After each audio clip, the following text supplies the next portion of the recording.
I think I was having headphone connection issues. Sorry about that all.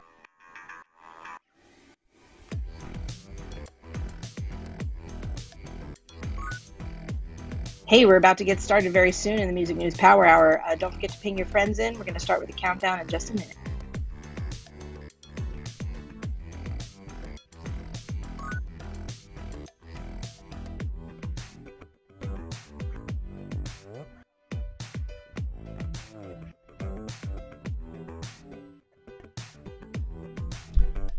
Welcome, everybody. We are going to get started in just a minute. Thanks all for being here. We really appreciate tuning in. We've got a lot to cover today.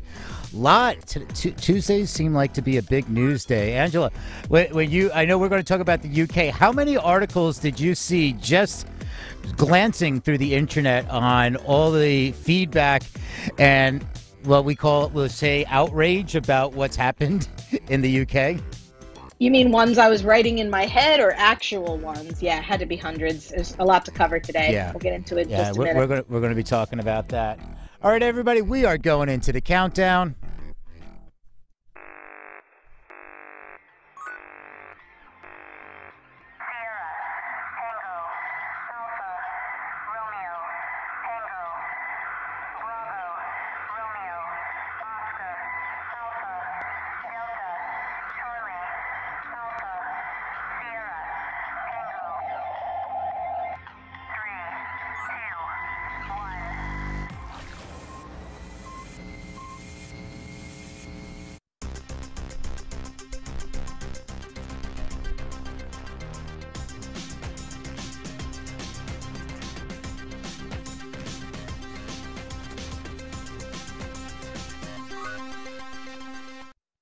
It's Tuesday, the 15th of June, and this is the Music News Power Hour on the Music Industry City Broadcast Network, and I'm Peter Schwing.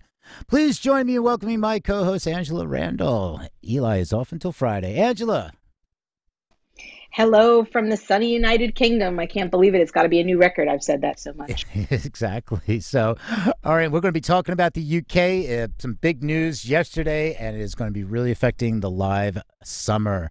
All right, in today's news, we are going to be talking about the Foo Fighters face pushback over the Madison Square Garden show, Kanye's court sanctions, Jesus and Mary Chain sue Warner Music Group over termination rights, the UK delaying live music reopening, and people aren't pleased, to say the least. There's more new streaming and ticketing services now, and as always, our Spotify update. These stories coming up right after this, but first, let's take a look at This Day in Music with Angela Randall.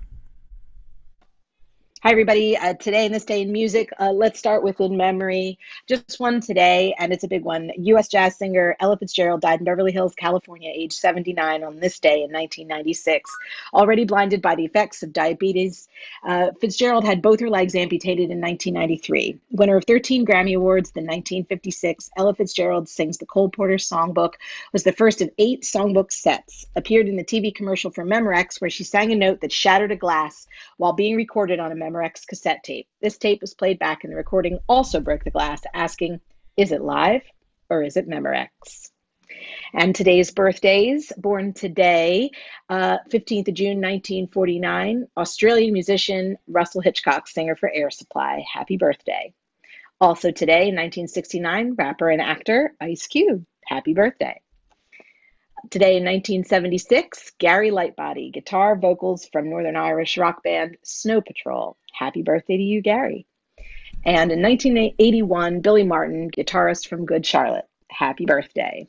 And on this day in history, June 15th in 2008, Liverpool was voted England's most musical city in a national campaign set up by the Arts Council. The home of the Beatles, Frankie Goes to Hollywood, Orchestral Maneuvers in the Dark, and the Zootons took 49% of the vote in an online poll set up by the funding body. Sheffield, which brought the world the Arctic Monkeys and Pulp, came second, while Manchester with Oasis, Stone Roses, and the Smiths came third. Wow, I got to think, who would I pick there?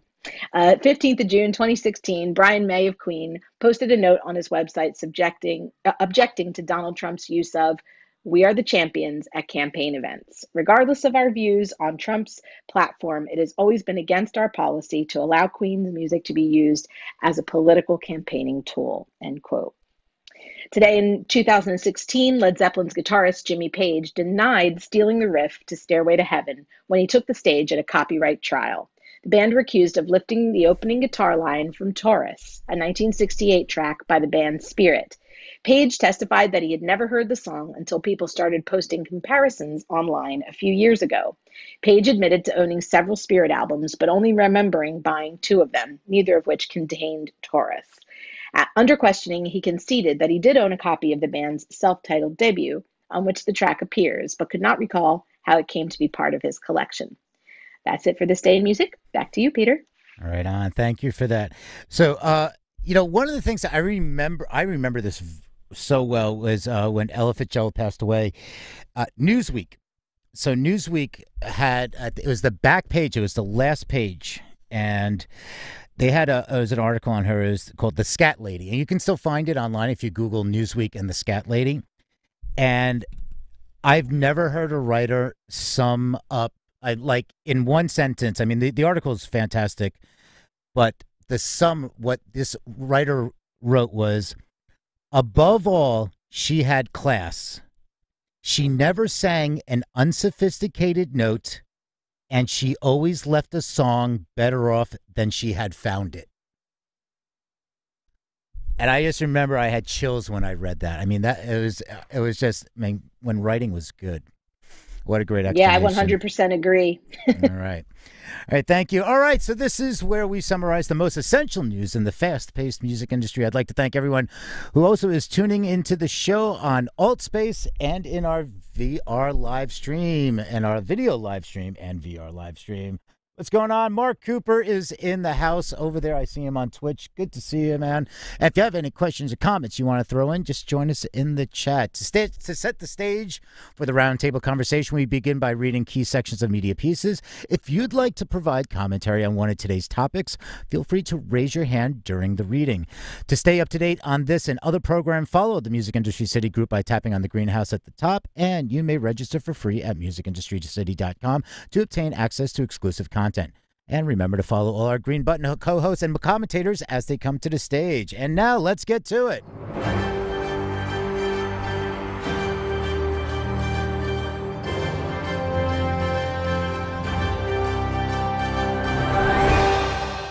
All right, and this first piece is from digitalmusicnews.com. To access all the articles mentioned in today's show and throughout the week, you can visit musicindustrycity.com and click on the show notes graphic. All right, with that being said, Foo Fighters, this article kicks off. Foo Fighters face pushback over vaccine-only Madison Square Garden show. Earlier this month, the Foo Fighters announced they would play a full-capacity gig at Madison Square Garden on Sunday, June 20th. However, some fans are now criticizing the fact that only fully vaccinated individuals will be admitted to the show. About a week back, the band announced they would be performing on Father's Day in what will be the Big Apple's first full-capacity gig since the onset of the COVID-19 pandemic. Separately, the Foo Fighters are set to play solely for vaccinated fans at LA's Canyon Club. Also, for additional reference, MSG's website specified at the time of the writing here, quote, in order to accommodate as many guests as possible, the Garden is complying with New York State guidelines that require all guests to be fully vaccinated for venues to reach 100% capacity. We are also following all state guidelines for hosting a fully vaccinated audience, which means there will not be social distancing between groups and guests will not be required to wear face coverings. Unvaccinated children will have to wear face coverings except while actively eating or drinking. The policy represents a noteworthy change for the Knicks maintained vaccinated and unvaccinated seating sections at Madison Square Garden this year, though higher-ups indicated late last month that they would have done away with those unvaccinated sections if the team had moved on to the playoffs. All right, so keeping these points in mind, it's like there's a lot of pushback here. Some of these, we have some quotes from some of their fans. I'll never buy another ticket to a Foo Fighters concert. Not all people that choose to not vaccinate are conspiracy theorists. Some people very close to me have autoimmune conditions that make the vaccine a high-risk proposition. Another fan wrote, Foo Fighters are playing Madison Square Garden, but only for the vaccinated. Rock artists used to question things and stick it to the establishment, but not anymore. And some even accept and promote discrimination. Another finally was like, well, favorite band of mine is playing, promoting a couple shows where you are required to show proof of vaccination. I understand the venues can supposedly do what they want in regards to access to the building, but the Foo Fighters should refuse shows like this. So the others have yet pointed out that large gathering bans will continue to impact graduations and other non-entertainment events in the Empire State even after the Foo Fighters perform at Madison Square Garden.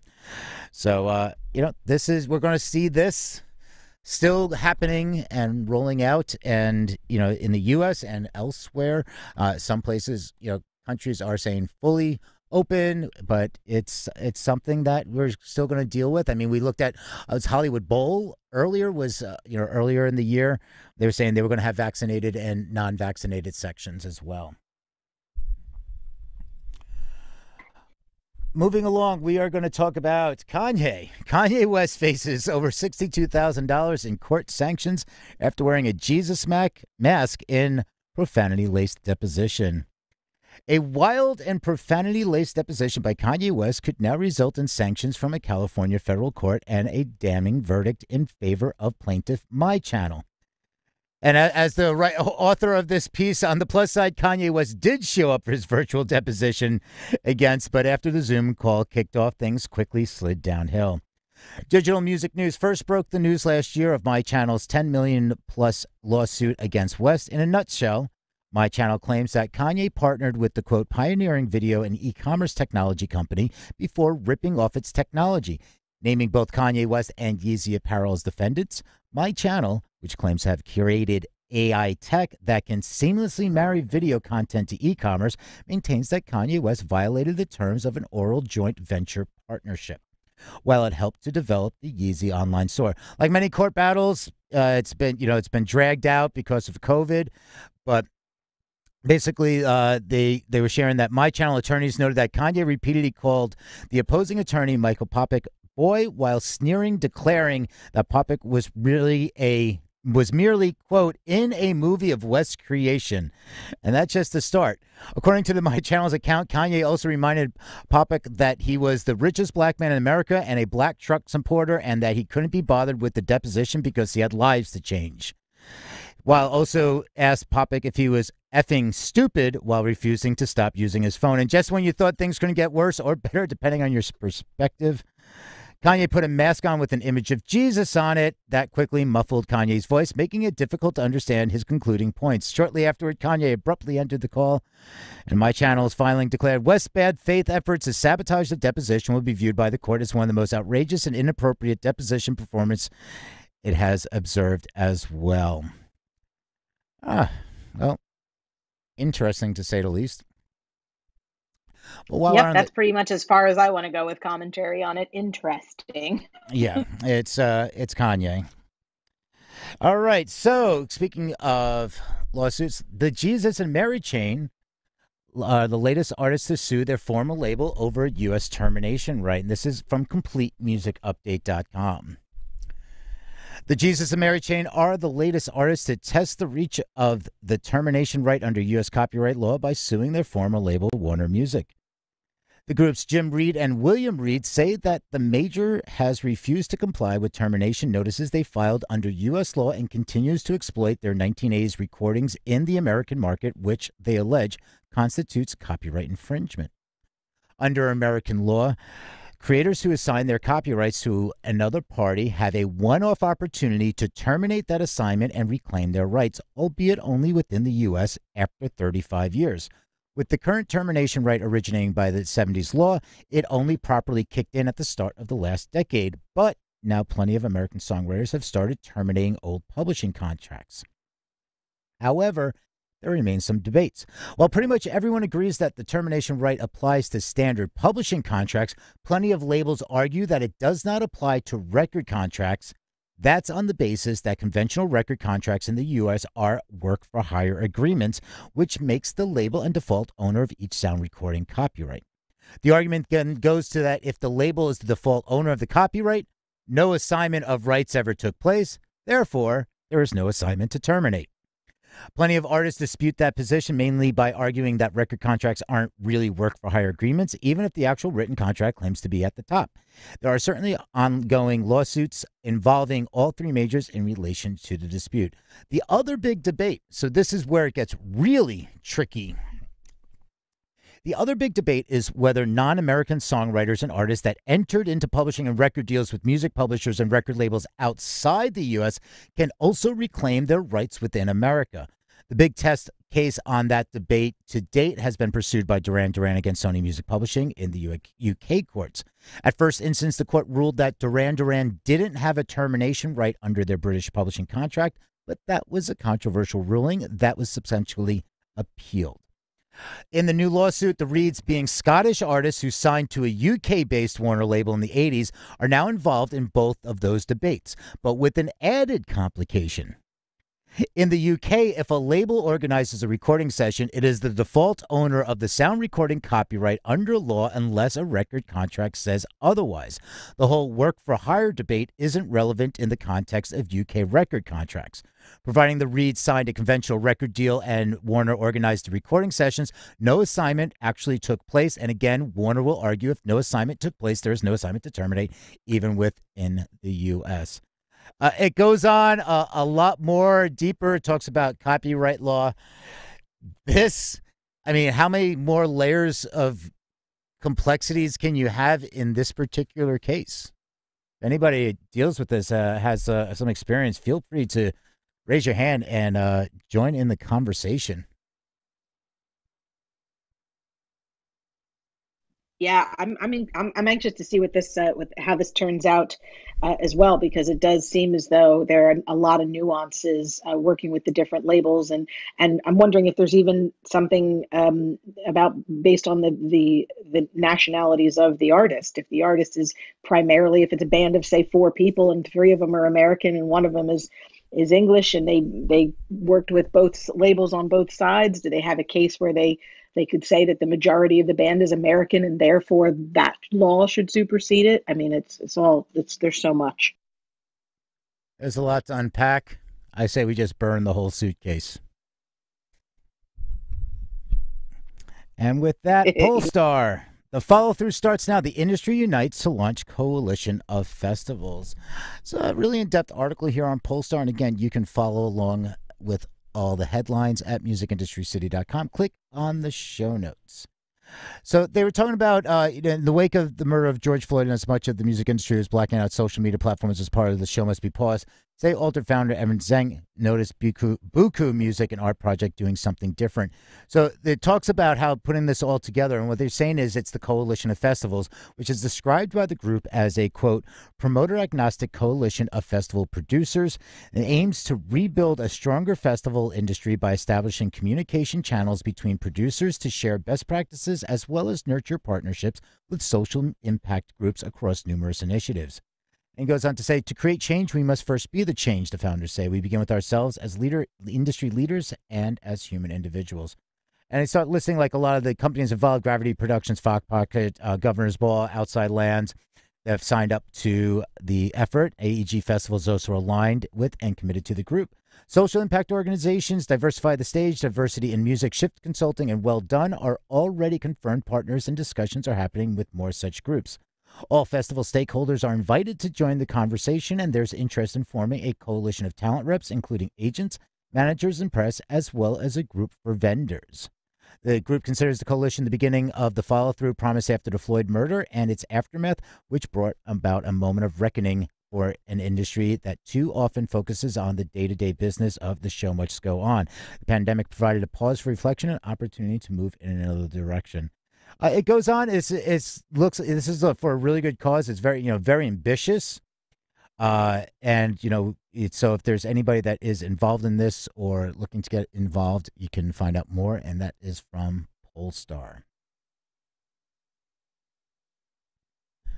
Moving on, a little more fun here. This is Nile Rodgers launches the Disco Oasis roller disco experience in Los Angeles. This interactive pop-up will run from July 16th through Labor Day at the South Coast Botanical Garden. And it talks about Nile Rodgers announced that Disco Oasis, an interactive pop-up, and it combines a roller disco and performance art. The experience will be held from July 16th through Labor Day, and he says, quote, "The Disco Oasis is a dream come true for me. People know and love to dance to my songs. What they may not know is that I've been a skater all my life and I love to roller disco.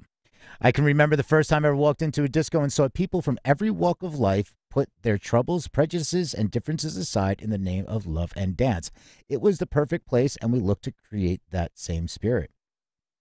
The roller disco will be open to novice and professional skaters alike with the slogan, Where Music Flows and Magic Grows.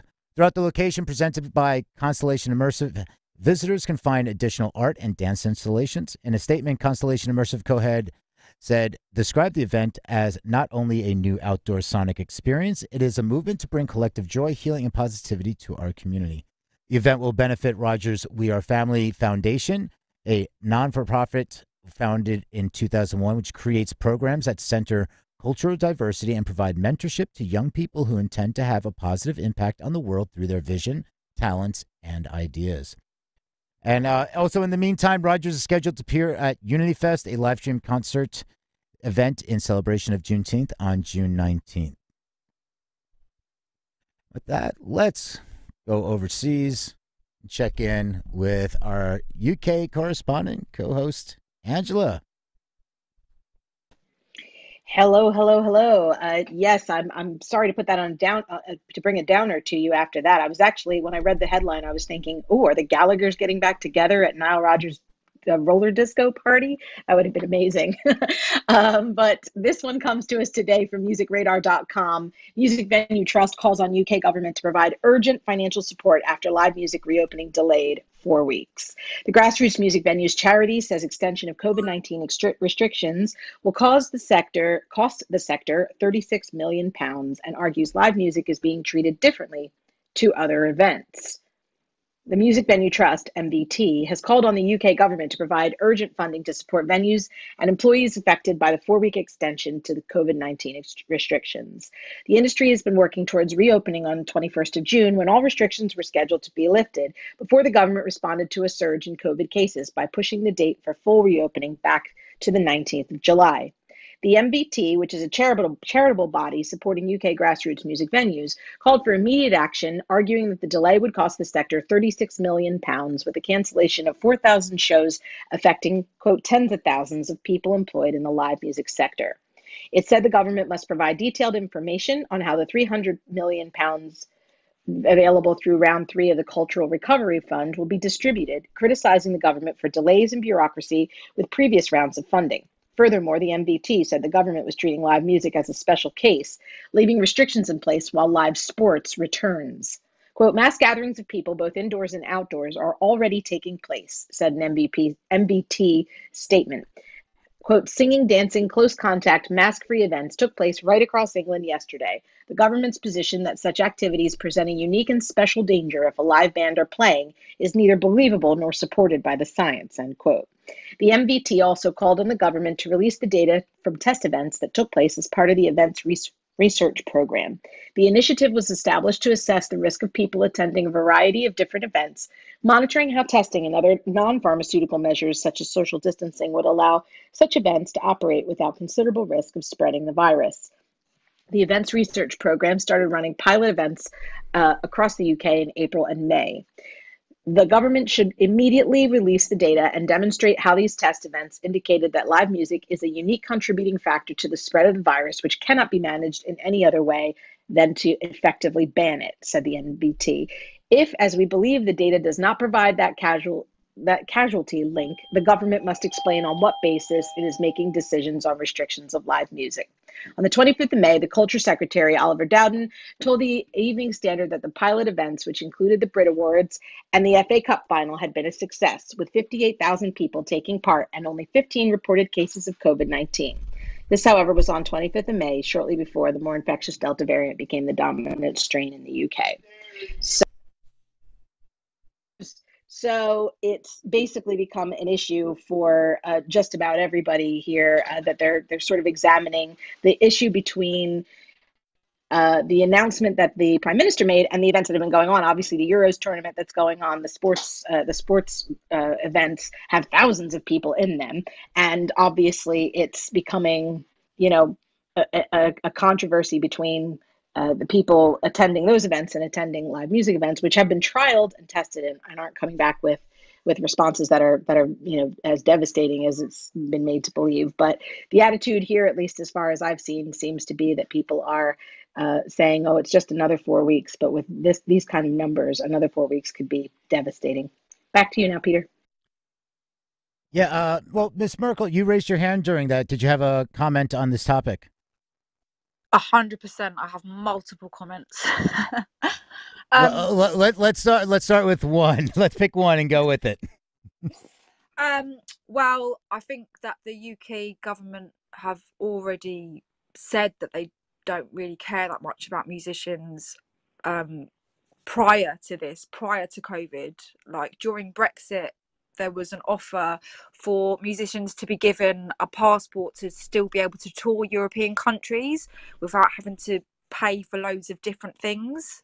Because now we're no longer part of the EU, touring in Europe is going to be really, really hard if you're not a European member. Thankfully, I've got Irish parents, so I can get an Irish passport and still do that. But I know many other musicians that don't have that and are not able to do that. The fact that on Sunday, like England played and loads of people would have been there and they would have been singing and chanting, and that's perfectly fine. But just to keep giving people these, this glimmer of hope and then snatch it away again, it's not okay. I live in Cambridge. Normally we put on Mill Road Winter Fair, where the whole of Mill Road, which is my local road, is closed down. There are stages. I live in a housing cooperative. We have a stage in our car park. We put on music for the whole day. We weren't able to do that, obviously, because of COVID. We were going to put something on Monday, possibly. I decided not to go ahead in organising a stage and a full day because I kind of knew that this is what the government were going to do, because I think that Boris Johnson doesn't know what he's doing. Yeah, well, there's a lot. So, like, we can go back. And Angela, I know this is, one of the things here that Miss Merkel was saying. It just like that. It seems that they don't care about the music industry or maybe the music live sector, because going back to January or even before that was about the venues, the promoters asking for relief for insurance. And that's Yeah, I something they think. flat Oh, out sorry. said no. They flat out said no.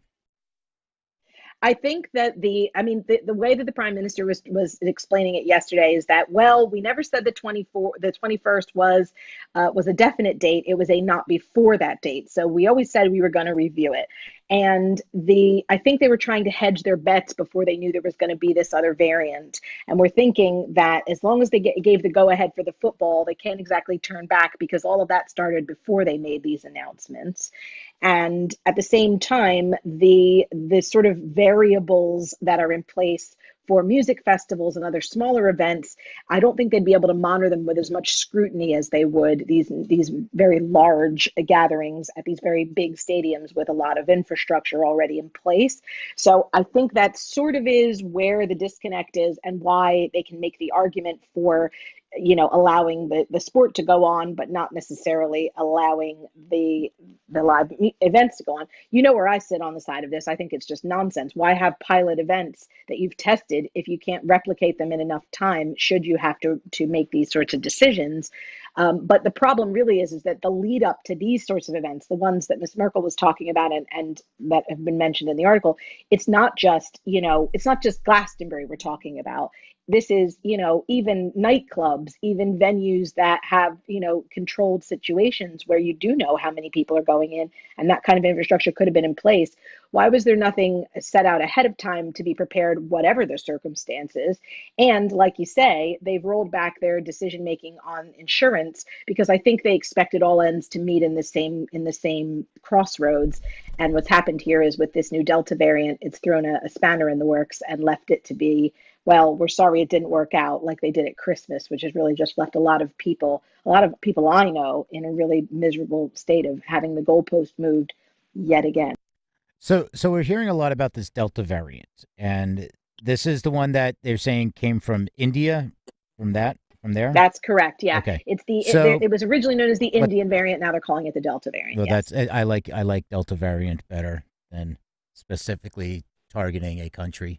So Delta variant. Now we hear when we read articles and we see these things in the news, what we're seeing is a lot of stats about, okay, 35 million, 100 million, 300 million, these type of numbers. What we aren't seeing in this, like overseas here in the US, what we aren't really seeing is numbers on this Delta variant.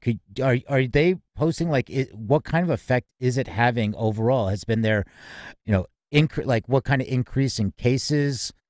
I'm not trying to downplay, but it's a question of legitimacy of saying what are these numbers? What are these things that everybody should be aware outside of the UK as well? Well, I think the issue is that they're trying to contain it, and that's why keeping sort of large scale events off the table for now and indoor mixing is their efforts to try to contain it. What I saw yesterday in the brief was showed a lot of graphs, and one of them was as everyone gets double vaccinated, the amount of effectiveness that it has against the Delta variant is much higher. So there's been a sort of ramp up in getting everybody over 40 both vaccines before the 19th of July, which would then accelerate their ability to, with confidence, open up those other events. And beyond that, the aim is to have every adult over the age of 18 to be double vaccinated by September, which obviously would just further sort of squelch that variant. But I think their concern is that numbers have been doubling in cases week on week in the Hmm. last few weeks since the variant was identified. And with those kind of numbers, a couple of our scientists have said when you're thinking about doubling, 2 times 2 is 4, 4 times 4 is 8. It doesn't seem like a lot. But when you're looking at numbers like 200 doubling to 400 and Right. then the following week to 8 and on, it can be something that may be difficult to Hmm. contain, which is why they're doing this. I'm not a fan of it, but if we have to do it, they should have already had something in place for this sector to help them A, recoup funds, or B, put on some sort of contingency so that they could have still done their events in different ways. It just seems very mismanaged. I It was know. more hit and hope than anything, but Okay. that's my take. All right. Thank you for that. And if anybody else has some thoughts, we can revisit this at towards the end of the show. If you want to come up to the stage, feel free to raise your hand. I'm going to stick outside the U.S. We're going to talk about what's going on in Europe in technology and ticket swap. This is from recordoftheday.com. Once again, you can find all the articles and in the show notes at musicindustrycity.com. Go to musicindustrycity.com, click on the show notes graphic, and you will get that. You will also get links to our morning podcast. We do a morning daily brief every weekday. It usually rolls out between 8 and 8:30 Eastern time, and that's in the morning. And that has just about a 2 to 3 minute piece that's more about tours, new releases, musical chairs, and other business news, and gives you a little teaser of some of the articles that we do cover more in depth here on the Music News Power Hour. So again, you can go to musicindustrycity.com. You can also register for free to get access to exclusive content. We do plenty of stuff outside of Clubhouse, so check it out. And in the show notes, you have all the links. We have playlists that we do in our Good Day Music World Friday morning room at 11 a.m. We do that here. I get to shout out an artist, and we put the playlist together, so it's a lot of fun. All right, so Ticket Swap raises $10 million to accelerate growth and expand into new markets. Ethical ticket resale marketplace to add new features after their first funding ever. Europe's leading ethical ticket resale platform, TicketSwap, raises $10 million in funding right on time for the post-pandemic reopening of festivals, concert venues, stadiums, and theaters. The online platform will allow users to safely and fairly buy and sell tickets with their first ever capital from Amsterdam-based venture Million Monkeys.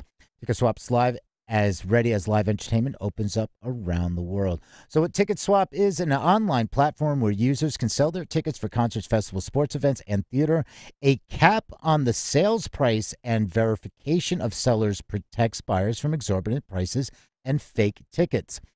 It ensures that every ticket finds a buyer that can attend the event and that fans have more chances to join their favorite event.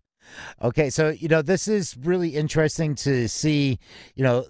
Does anybody from Europe in there that might have used or played around bought something, sold, buy, sell on Ticket Swap? Because the lead in is here. It's like, leading ethical ticket resale platform. I mean, we've dealt with, many of us had to deal with StubHub, price gouging, everything else. Ticketmaster has their own reseller. It's the secondary market and especially with supply and demand right now, there is plenty of demand and not enough supply. So, hearing something like an ethical ticket and putting a cap on it, sounds great. If anybody is familiar with this company, let's talk about it. And Miss Merkel? I'm familiar with them, but I haven't used them. But I know some people that have used them, and it's all gone fine. And I think it's a great thing because it sort of removes the thing of like, I have more money, so I can go, and you are poor and you cannot go. That kind of thing, which I don't like. Yeah, I mean, there's a I love your posh voice. I've Thank used you. Twickets, which is similar, smaller than Ticket Swap, and I've heard of Ticket Swap, but I think with this funding that they've raised, it's definitely going to cut into that market share, perhaps overtake it. But yeah, Twickets operates very much the same way. You post tickets you have for sale or want to buy, and you connect that way, and they monitor the whole thing. Right. Yeah, they're looking at the growth. They're talking about expanding to new countries while reinforcing its presence in existing markets. And they're saying it's more than a marketplace. So TicketSwap will offer its users more opportunities to discover new events, stay up to date about ticket sales and information alerts when tickets become available. Behind the scenes, TicketSwap is building technology to understand their fans' needs better, allowing them to recommend personalized events. And he goes on to say, we want TicketSwap to become more than a marketplace for tickets. It will be part of the anticipation for an event or day trip. TicketSwap will develop into an app that people like to use regularly to discover new artists and shows, not just when they are looking to buy tickets. Yeah, I mean, I'm all for, hey, secondary market, some resale and supply and demand, but man, some of these ticket prices are just ridiculous that, it's like, here, $10,000 to go see this show. And I it's just all read somewhere bought that by Hollywood bots. Forever Cemetery ones were $50 now. That's a lot. All right. And we are going to let's talk about streaming platforms now. And this is another one that is looking to do Sorry, can I good just by ask a the question artists. though? Can I just ask a question? What is the sort of normal price to go to a gig in America? Because I don't actually know. Like Uh, I'm a, thinking about like what it li- costs over here to you. like a gig, like in what size? I mean, are we talking about like a local venue, 150 to 200 cap, or an 800 We're cap talking venue, about, yeah, or like festival, let's or talk about a 200 capacity venue. 200 What would capacity you pay? venue? I mean, depending on also so many factors. I mean, Depending depending on on the the artist, artist, right? obviously. Yeah, yeah, I yeah. mean, some venues are going to be $7. Some will be $35 for a special show. 100, you can do an underplay or exclusive. There's a lot, but the small shows. I mean, what is it? Up in Camden. I mean, or what? Was it Liberty? Is it the Liberty bar? I haven't been to London in years. It's But I about, can. I would say it's comparable. I mean, Yeah, when I left LA in 2012, I could easily pay 35, $40 to see somebody at the Wiltern rather, and it would be comparable in pounds here. So 35 or 40 to see somebody at the Roundhouse, which is a similar size venue. So it's comparable, not in exchange, but in money. Okay, You know what I cool, mean? yeah. In cool, cool, amount. cool. Yeah, Right. yeah, I get you. I get you. I honestly don't even remember. It's like, I'm like, hey, Underworld's playing at Terminal 5. I'm like, I hate that venue, but whatever. I'm going to pay 60 to $100 to see him. I really don't know anymore. I just know there's that range. And since I haven't bought a ticket in almost 2 years, I really have no idea. All right. So, this one is a new platform. The Van hopes to disrupt the streaming marketplace. The Van hopes to separate itself from the streaming competitors by emphasizing artist compensation over company revenue. The Van is a new worldwide music streaming platform exclusively for indie artists and labels that enables and encourages listeners to support artists by compensating them directly. The platform encourages bands to make a contribution to the artists they enjoy without requiring a subscription fee or purchase minimum. It is perhaps the first streaming platform to truly place talent before its own interests, and it's now available worldwide. That's directly from the author. For listeners, the Van removes the usual commitments and requirements that impede their ability to compensate artists flexibly, equitably, and directly. For artists, it offers another means by which to monetize their creative work on a non exclusive basis, free of platform fees, while allowing them to upload and manage their music independently without third party distributors. PayPal powers all transactions, and U.S. listeners on the mobile site can make contributions using Venmo. Funds from the artist's share of a support transaction are deposited into their PayPal account immediately, subject to no holding period. But there is a small catch. Artists and labels are personally invited and approved by the Van administration. Curation is managed by human programmers, highlighting a limited array of releases at any one time and foregoing the use of algorithms that tend to filter out as much great music as they corral. Does this world need another streaming service? The author continues to ask. It's effortless to say that it does not.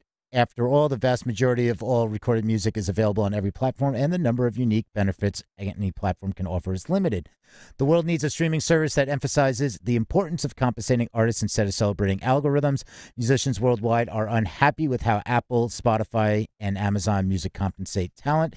These corporations are making billions, while artists make fractions of a cent, and no amount of picketing or complaining online seems to convince those in power to change their methods. The Van may not prove to be a perfect solution, but it is attempting to find better ways of compensating artists and highlighting their talent. And that's better than nothing. Reason I read this is directly because the author was injecting their opinion. There's a little more objectiveness in here. If anybody's heard of this, I mean, when you talk about a platform that, hey, we're all for supporting artists and getting more money flowing, but you're looking at something that they're talking about humans in this day and age. It's like, okay, where's that scale that as a business operation can they even handle this? Like, where's that crossover point when they're talking about there's no algorithms, they're going to have humans curate all these?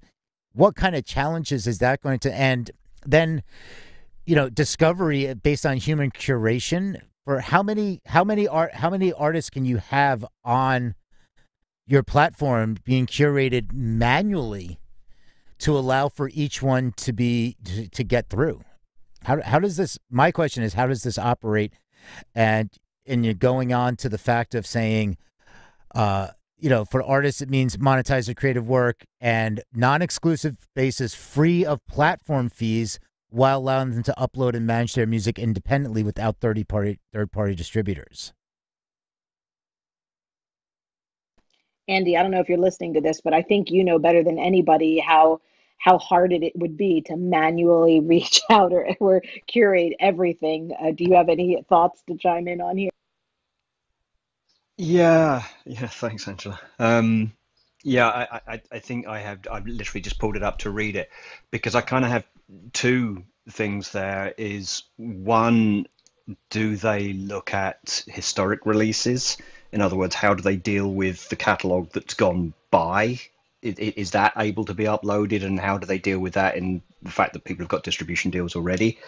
And B, if they can't, how does the listener use this service and get all of their music in one place, which is a kind of given thing for listeners, that they will migrate to wherever they can get all of their music in one place. If you can't get all of that music in one place, you've got a huge hurdle to overcome. So if they're looking to build something out smallly in a small way, organically, and grow an audience that's going to grow with the music as new music is released and put onto this, I can see how that can grow out, but that's a very long-term vision. If it's a case of how it can include all of the music that has been released and somehow bypass distribution deals, then that would be a very interesting model to look at. the graphic here, and those that are watching the live stream. Oh, and by the way, if you ever want to, if you, for those in Clubhouse here, if you ever want to watch the live stream, it's really easy to get to. There's, well, there it's where it's on Facebook. It's also on our YouTube channel, just Music Industry City. But also, you can just go to musicindustrycity.com, and you'll see it says live streams go here. I'm like, I forgot actually what it says, but there's a video. If it's a gray video box, that means we're not live. If we're live, you're going to see something, and just press the start button so you can actually see, because we put the image up here, and this is one of their promo. It says no algorithms, no genres, no fees, no commitments, no corporate backing, no regrets, listeners supporting artists, and they add pure chaos. I'm all for chaos. I'm a little bit for more about organized chaos. So how does this model work for the business side, for them to, you know, first and foremost, you want a platform to succeed. You want the platform to make money so they can succeed, because the more the platform has success, they can put into marketing, they can get more user acquisitions, and that is better for you. It's great, that's get better for everybody. But I just don't understand this model. I Oh, think if this model worked from the get-go, this is what would have risen to the top when these sorts of platforms were created. Because remember, everybody had their hand in the streaming pot initially. Everybody wanted to try to launch something before there was a Spotify or an Apple Music, or even before that when there were other LimeWire and Kazaa remnants and that sort of thing. If they could have done it that way, I mean, this would be optimal. But because of the sheer volume that we're talking about, both of consumers and users and submissions, it's just not feasible. I love the idea. In a perfect world, this would be great if there were only maybe a few thousand of us, but a few billion is a lofty task. yeah. I mean, we look at Bands in Town, and Bands in Town is very artist friendly, and Bands in Town does a lot of great. Talk about a company that does a lot of good. Does a lot of good. They are Yeah, very artist centric, Bandcamp but as well, both good. yeah, yeah. So, all right. Did I say Bands in Town or Bandcamp? Bands in town, but we know what you meant. At least I didn't say Bandzoogle. I remember we had at New Music Seminar, we had like Bands in Town, Bandcamp, Bandzoogle, Band. It was like everything just started with bands. So we're going to move on to not talking about bands. We're going to talk about a booking agency. So we will stick with the letter B. All right. This is in Polestar. MN2S booking agency to accept cryptocurrencies as payments. So the MN2S booking agency, which has offices in London and Miami, announced that it's the first agency to accept cryptocurrencies as payments. Specifically, MN2S is now accepting Bitcoin and Ethereum as payments for its range of services, which include music artist bookings, brand partnerships, PR, social media management, NFTs, merchandising, and live streaming services. The team has been interested in all things crypto and blockchain for a while and has already worked with NFTs in its merchandising division.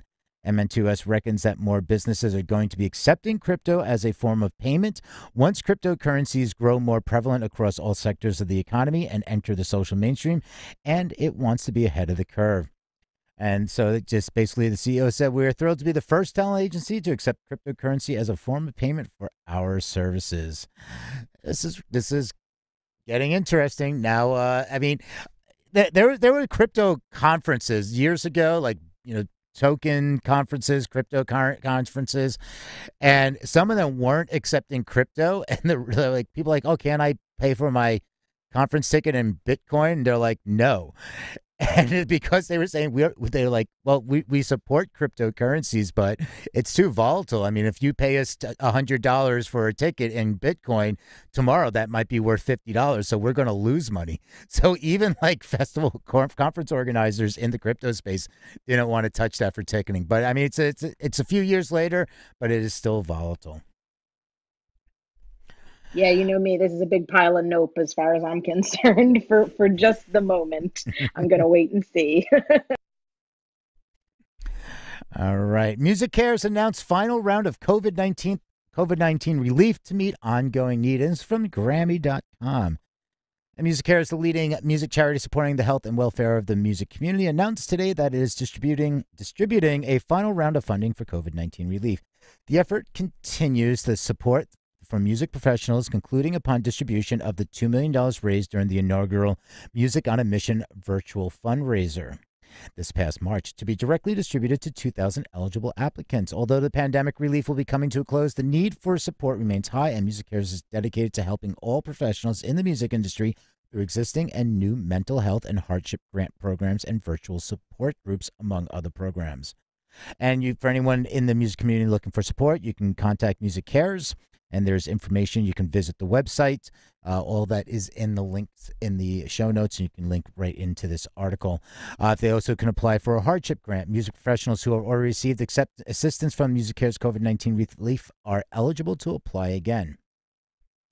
And so they go on, following the year and a half COVID, Music Cares will help the community transition back to business with an emphasis on prioritizing mental health.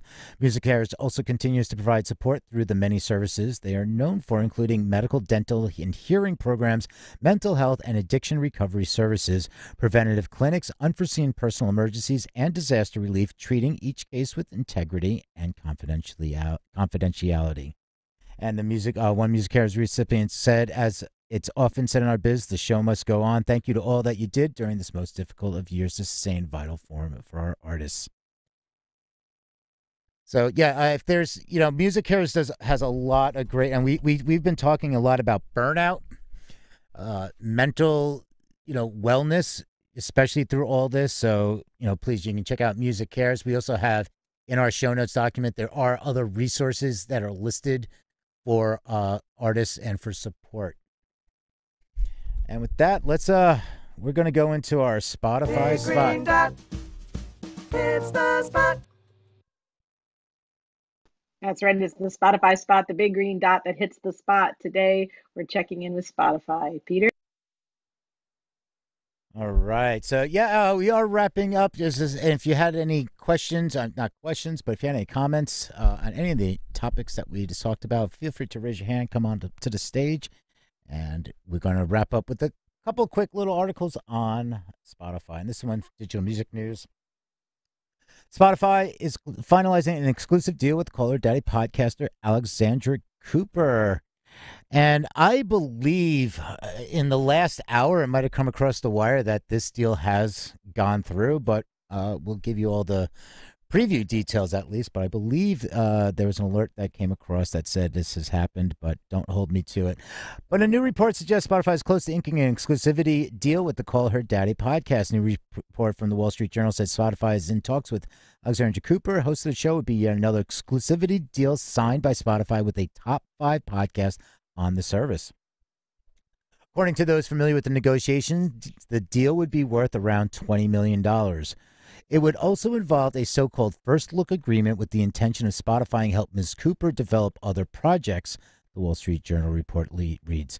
The Call Her Daddy podcast started in 2018 as a joint project for a young female audience. It was the 5th most popular podcast globally on Spotify in 2020, according to Edison Research. Spotify has been eager to sign regular podcast hosts to exclusivity agreements. Joe Rogan deal was brokered last spring for an estimated $100 million. Spotify has also struck deals with Michelle Obama, Kim Kardashian, and Dax Shepard. The aggressive acquisition started back in 2019 when Spotify signed deals with Gimlet Media and The Ringer. And in less than 2 years, Spotify's podcasting catalog expanded from just 450,000 shows in 2019 to 2.6 million podcasts on its service in 2021. In fact, Spotify's U.S. podcast listenership is set to overtake Apple Podcasts sometime this year, according to analysts. Spotify is also experimenting with a Clubhouse-like service after acquiring Locker Room in March. Spotify says it plans to expand Locker Room into a, quote, enhanced live audio experience for a wider range of creators and fans. Spotify says it will offer sports, music, and cultural programming, and they're going to give professional athletes, writers, musicians, songwriters, podcasters, and other global voices opportunities to host real-time discussions, debates, AMA sessions, and more. All right, so I think we do have an update. Angela, do you have some breaking news here? Breaking news. Do we have a sound? Do. Breaking news. Alex Cooper. Yes. There you go. I knew it. Alex Cooper has indeed inked that deal. And All existing and new episodes of the Call Her Daddy podcast will remain free, and starting 21st of July will be available only on Spotify. In addition to bringing the podcast to Spotify exclusively, the deal covers all future episodes and additional exclusive new projects in development with Cooper. It's a 3-year agreement now between Cooper and Spotify. It's worth more than $60 million, which is treble what was originally reported. A source familiar with the pact told Variety, that's where this comes from, it makes it Spotify's biggest exclusive deal for a woman-led podcast to date. And with that update, back to you, Peter. Can we just point out top 5 podcasts on on Spotify? So so you have Rogan. What's the other top ones? I mean, is Michelle Obama one of the tops? I mean, what are the other tops? Because Rogan got 100 million, and she got 20 million. I'm having a quick Google. I would have loved to have seen. Read. Yeah, here you go. I've got it. Joe Rogan, TED Talks Daily, the Michelle Obama podcast, and clearing it all out is for number 5 is Call Her Daddy. So, I mean, Rogan gets 100 million. She gets 20 million. I would have liked to see that number a lot higher. I mean, they can say, oh, the highest paid female led podcast, 20 million. That's still, no, it's 60. It's 60 million. Oh, yeah, they confirmed it. It's a 3-year deal. Yeah, that's what I said. It was updated from it's 60 million. Yeah, 3 years. Okay, that sounds better. All right, I'm happy to hear that then. All right. So we're going to move on from there. So we're going to finalize. This one is just, get ready for Netflix. Netflix announces a fictionalized series about Spotify's rise.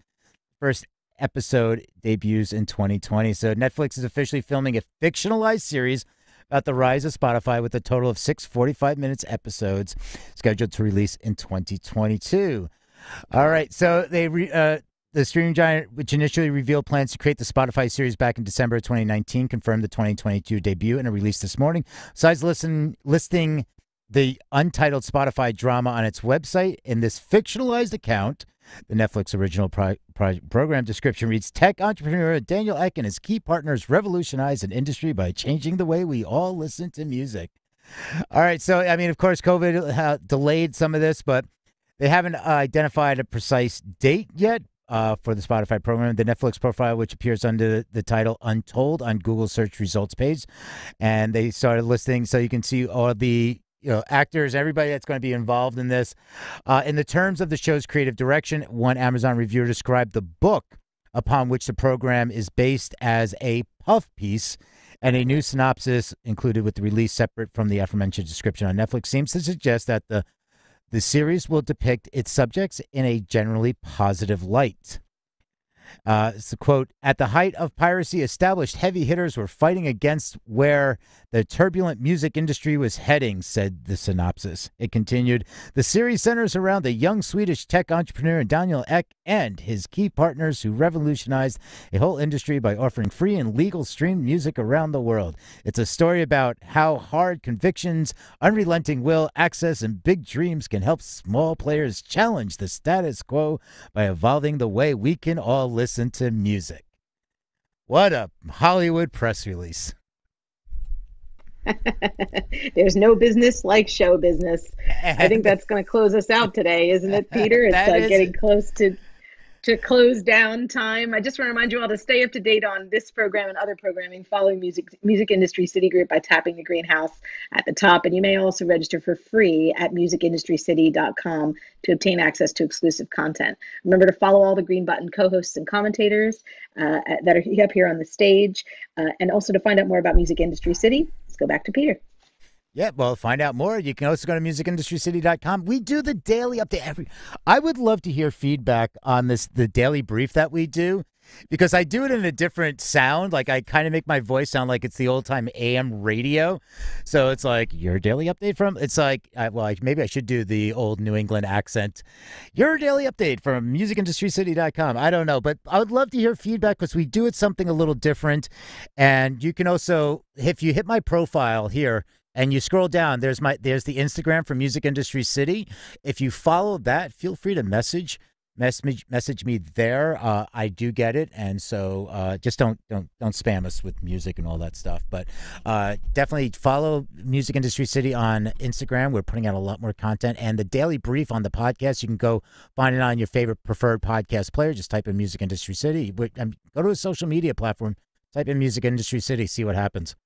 I'm sure you'll find us somewhere. And would love any feedback. So once again, thank you everybody for today. Thank you for tuning in, hanging out with us. And we're going to do this same time, same place tomorrow. And have a great one, everybody. See you then.